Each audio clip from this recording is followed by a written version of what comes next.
क्या हुआ? जब प्रयागराज महाकुंभ के दौरान एक साधु को गंगा स्नान करने से रोका गया, उसके बाद प्रयागराज के उस गंगा घाट पर जो चमत्कार हुआ, उसे देखकर आपके पैरों तले जमीन खिसक जाएगी। यह महाकुंभ हर 12 साल में एक बार लगता है, यानी इस महाकुंभ का बहुत अधिक महत्व रहने वाला है। गंगा में स्नान करने का महत्व रहता है। इसी वजह से देश और दुनिया से कई लोग प्रयागराज के इस महाकुंभ में पहुंचने वाले हैं। लेकिन अभी हाल ही में जो घटना सबके सामने निकल कर आ रही है, उसने सभी के होश उड़ा दिए। जहां पर एक साधु महाराज को गंगा नदी में स्नान करने से रोका गया। कोई भी महाकुंभ साधुओं के बिना अधूरा है, क्योंकि यह साधु संतों के आगमन और स्नान से ही संपूर्ण माना जाता है। देवभर से साधु महाकुंभ शुरू होने के कई दिनों पहले ही प्रयागराज पहुंच जाते हैं। इस घटना की शुरुआत होती है राधानंद जी महाराज से। राधानंद जी महाराज रोजाना सुबह 4 बजे उठकर ठंडे पानी से स्नान किया करते थे और उन्होंने अपने जीवन काल में सांसारिक सुख का त्याग करके कई तपस्या की और कई सिद्धियां हासिल की। वे महेश्वर के घाट पर ही निवास करते थे। जब उन्हें प्रयागराज महाकुंभ लगने की खबर मिली तो वे महाकुंभ में जाने के लिए बहुत उत्साहित थे। वे तकरीबन 1 माह पूर्व महाकुंभ में पहुंचना चाहते थे, क्योंकि वे वहीं पर 2 से 3 महीने बिताना चाहते थे। उनका ऐसा कहना था कि महाकुंभ वह पवित्र समय होता है जहां पर देवी देवता स्वयं उस स्थान पर मौजूद होते हैं। वहां पर तप करना, साधना करना, भगवान का ध्यान कर बहुत ज्यादा फलदायी हो है। अगले दिन सुबह राधानंद जी महाराज जब प्रयागराज पहुंचे तो सुबह के 4:30 बज रहे थे।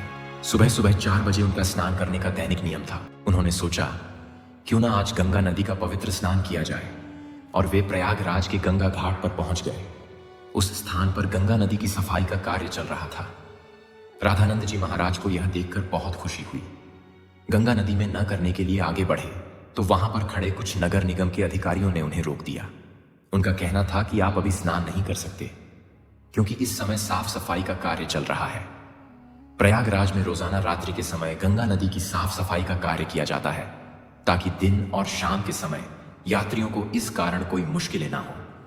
राधानंद जी महाराज काफी धैर्यवान थे।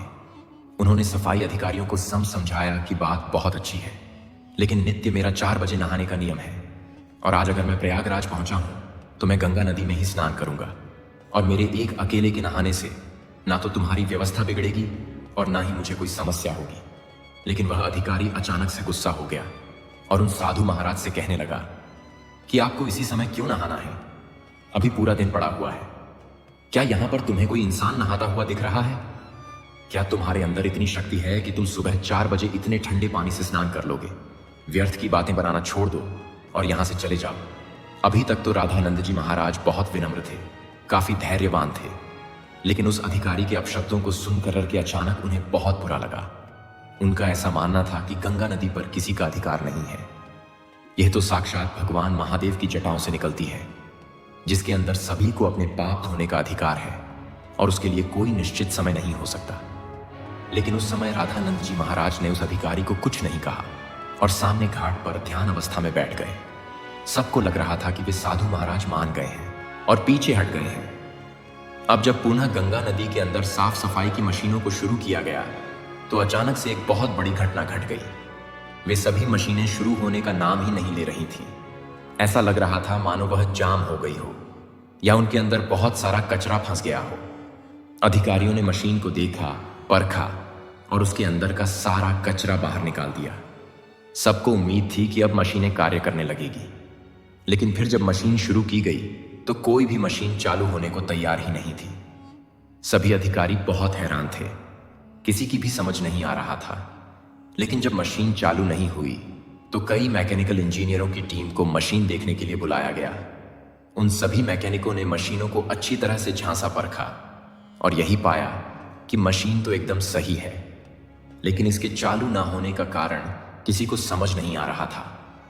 राधानंद जी महाराज अभी भी उसी घाट पर ध्यान अवस्था में बैठे हुए थे। गंगा नदी का साफ सफाई का कार्य उस दिन रुका हुआ था। सभी लोग बहुत हैरान थे। उस समय जो मैकेनिकल इंजीनियर वहां पर मशीन सही करने आया था, उसने जब राधानंद जी महाराज को देखा तो उसकी आंखें खुली की खुली रह गईं। वह राधानंद जी महाराज के चरणों में गिर गया और बाबा उसे आशीर्वाद देने लगे। फिर वह सभी अधिकारियों को बताने लगा कि यह महेश्वर के सिद्ध महाराज है। बचपन के समय पर एक बार जब मुझे सांप ने डस लिया था तो इन्होंने ही अपने चमत्कार से मेरी जान बचाई थी। तब उस अधिकारी को अपनी गलती का एहसास हुआ। वह समझ चुका था अगर यह अपने दैनिक नियम के अनुसार 4 बजे गंगा स्नान करना चाहते थे तो मुझे इन्हें रोकने का अधिकार नहीं था। मैंने जो इनका अपमान किया, इन्हें भला बुरा कहा और गंगा नदी में स्नान करने से रोक दिया, उसी का परिणाम मशीनों की खराबी के रूप में हम भुगत रहे हैं। अब यही हमारी समस्या का समाधान कर सकते हैं। हमें इनसे माफी मांगनी पड़ेगी। सभी अधिकारी मिलकर राधानंद जी महाराज के पास गए, उनके चरणों में बैठ गए और हाथ जोड़कर कहा कि हमें इस बात का अंदाजा नहीं था कि आप एक दिव्य संत हैं। हमसे बहुत बड़ी भूल हो गई है। हमें आपको स्नान करने से नहीं रोकना चाहिए था। राधानंद जी महाराज अभी भी बहुत विनम्र थे।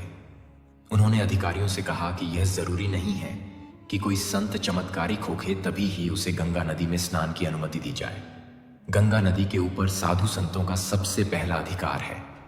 सभी अधिकारियों ने उनसे हाथ जोड़कर कहा, अब आप गंगा नदी में स्नान कर सकते हैं। हम आपसे बहुत माफी चाहते हैं। राधानंद जी महाराज समझ चुके थे कि सभी अधिकारियों को उनकी गलती का एहसास हो गया है। उन्होंने विनम्रतापूर्वक उन अधिकारियों से कहा कि तुम चिंता क्यों करते हो?